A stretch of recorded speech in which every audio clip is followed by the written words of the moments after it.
Rétrocédé à la Chine en 1997, Hong Kong a gardé sa particularité et continue à jouer le rôle de lien entre l'Occitan et l'Orient.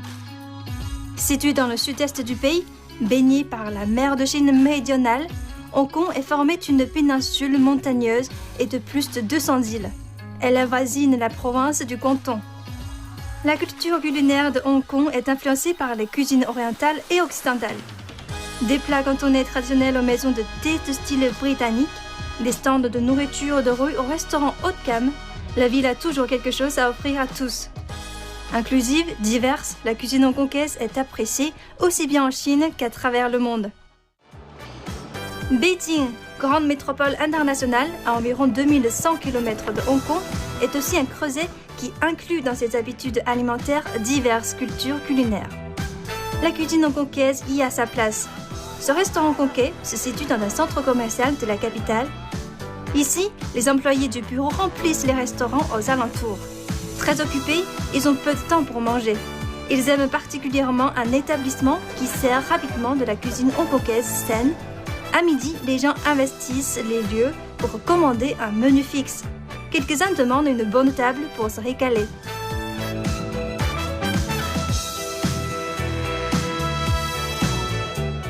D'après le manager du restaurant, tout ce qu'ils sont préparés ce matin a été vendu. Mais il nous a quand même réservé quelque chose pour le tournage. Allons les découvrir. Bonjour, ça va? Bonjour. Il semble que les clients ont fini leur déjeuner. Oui. Vous recevez combien de gens chaque midi? Ici, on a une quarantaine de tables. Le midi, une table est occupée 3 fois, donc on arrive à plus de 300 couverts. Quels sont les plats les plus commandés? Il s'agit principalement de plats cantonais classiques, par exemple le siu mei, à savoir la viande rôtie, les wonton avec des nouilles, les boulets de poisson au curry et le thé au lait façon Hong Kong. Ce sont tous des spécialités hongkongaises bien connues. Tout à fait. On dit que chaque maître a sa technique unique pour faire de la viande rôtie. Alors pouvez-vous nous montrer vos secrets maison? Bien sûr, allons-y. Donc c'est le passe-plat où l'on sert de la viande rôtie. Oui. Voici le chef Zhu qui est en train de couper une noix rôtie. Bonjour chef. Bonjour, enchanté. Enchanté.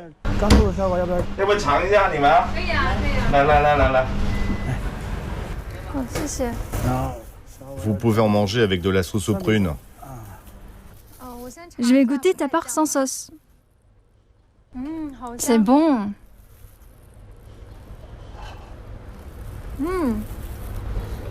C'est gras, juteux, avec une peau dorée et croustillante. Ça rend heureux d'en manger car on a envie de se baffer. Et puis la chair de l'oie est d'une finesse impeccable. Maintenant, j'en prends avec la sauce.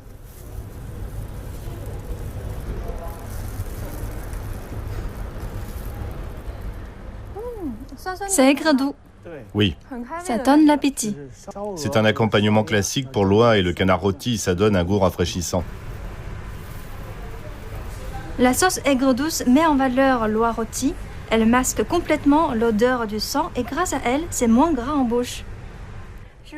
Combien de temps faut-il normalement pour faire rôtir une oie? Quel est le processus? Le rôtissage dure 45 minutes. Après l'avoir nettoyé, on fait mariner l'oie.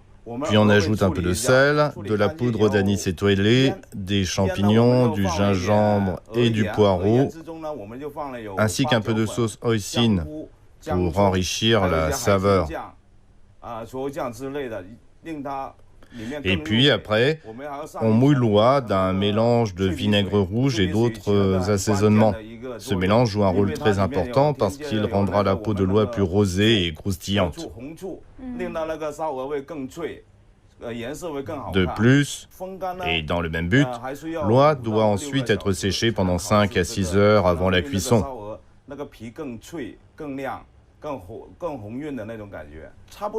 Donc pour faire tout cela, il faut environ 7 à 8 heures.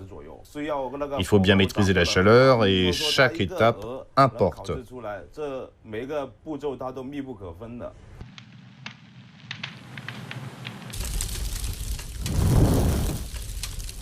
Le feu est la clé pour faire du bon siu mei. La méthode traditionnelle n'utilise pas le feu ouvert. Le porc est cuit grâce à la chaleur résiduelle du bois brûlé. il vaut mieux utiliser du cou de porc frais, entrelardé. On y ajoute de la pâte de haricots noirs, du sucre et de la poudre d'assaisonnement pour complètement enrober la viande. Du zeste de mandarine pour alléger en gras, de la cannelle pour rajouter du goût, de la réglisse pour sucrer, de l'anis étoilé pour épicer. La chaleur résiduelle rôtit pendant 20 minutes jusqu'à ce que le porc soit bien cuit. Un porc rôti de la meilleure qualité se caractérise par une couleur attrayante et un goût aromatisé. L'huile dorée et brillante donne les crocs.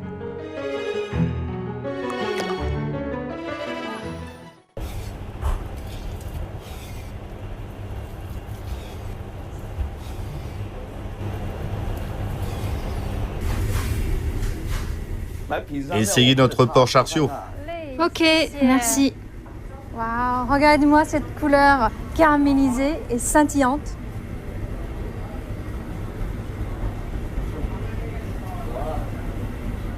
C'est parfaitement grillé, tendre et pas du tout sec, même si on mange sans sauce.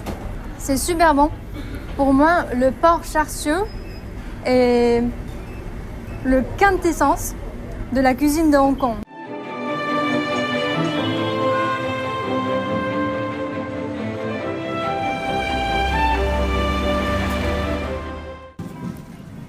Les Nui Chok Sing ont plus d'un siècle d'histoire dans le canton et les régions voisines. La méthode traditionnelle consiste à utiliser une perche de bambou pour presser la pâte.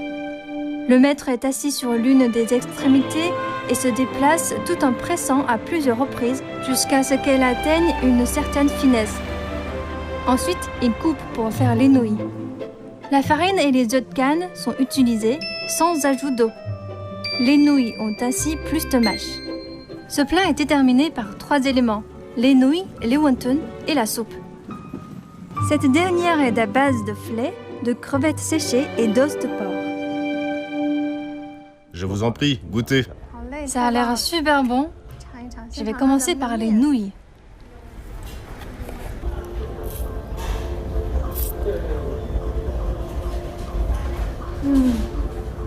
Les nouilles sont fines, élastiques et parfaitement al dente, avec une texture glissante intéressante. Maintenant, un wonton.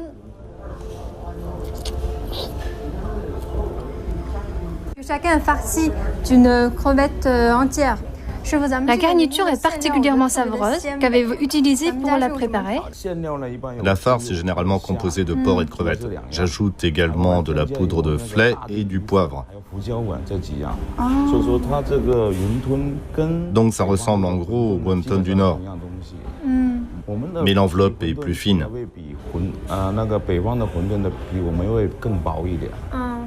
Nous allons lancer un nouveau plat, les crevettes frites au style abri anti-typhon de Hong Kong. Goûtez-y. Avec plaisir. Ce plat a été créé par des pêcheurs avec des ingrédients limités à port lorsqu'il est évité un typhon. C'est ensuite devenu un style de cuisine très populaire. Le secret du goût de ce plat réside dans l'ail frit. Hachez l'ail, faites frire jusqu'à ce qu'il soit doré, versez de la chapelure, du sel d'assaisonnement et des piments séchés. À la fin, ajoutez du soja fermenté et des piments et faites sauter le tout.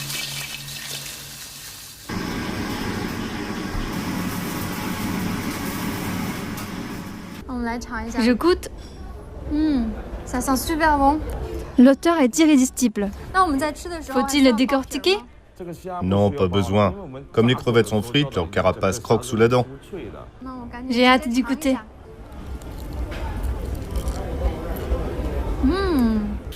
Ça croustille. En fait, pour que ce soit délicieux, il faut un assaisonnement spécial et des crevettes frites croquantes. Voilà comment faire un plat savoureux. L'assaisonnement abondant donne une saveur riche et épicée qu'on ne voit pas souvent dans la cuisine de Hong Kong. La principale caractéristique de la cuisine de Hong Kong, c'est d'être bonne pour la santé. L'accent est mis sur les ingrédients non transformés. Elle intègre des éléments occidentaux. Donc, par rapport à la partie continentale de la Chine, la cuisine de Hong Kong est un peu différente. Oui, elles fusionneront tôt ou tard. Un autre grand classique et la première boisson à ne pas manquer à Hong Kong, c'est le thé au lait.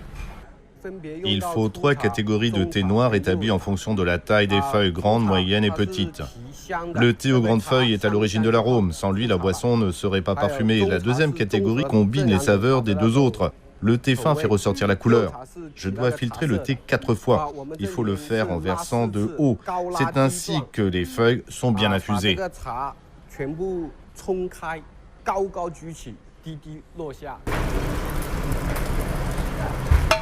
Le thé au lait façon Hong Kong est produit à partir de thé noir et de lait concentré. Il est inscrit sur la liste représentative du patrimoine culturel hongkongais. Il est aussi connu sous le nom de thé au pas de soie, car le thé noir est passé dans un filtre qui rappelle le vêtement.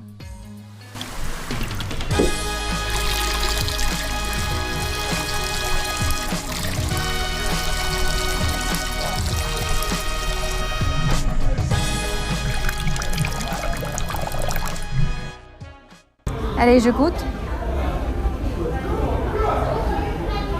Le thé au lait est lisse et soyeux. L'infusion du thé noir est corsée et puissante. Mais le lait vient apporter un peu de douceur. Donc, c'est pour moi un bel équilibre. Voici un plat qui enchantera aussi bien les grands aventuriers que les gourmands plus délicats.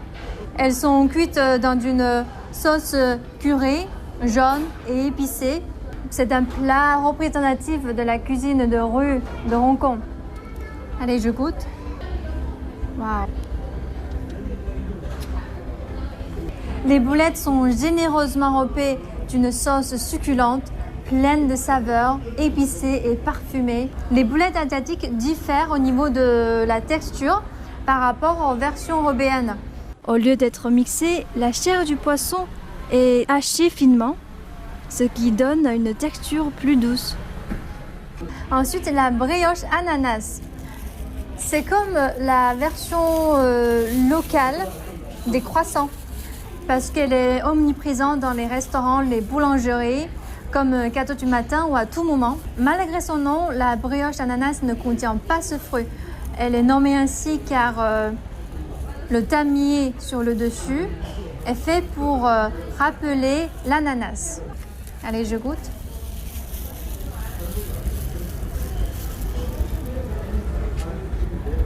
Ce qui est dedans, c'est moelleux, aérien, soufflé. Ce qui fait le succès de la brioche ananas, c'est exactement cet équilibre entre moelleux et croustillant avec du beurre qui fond lentement dedans. Ensuite, un dessert très populaire du restaurant. Waouh, c'est fondant.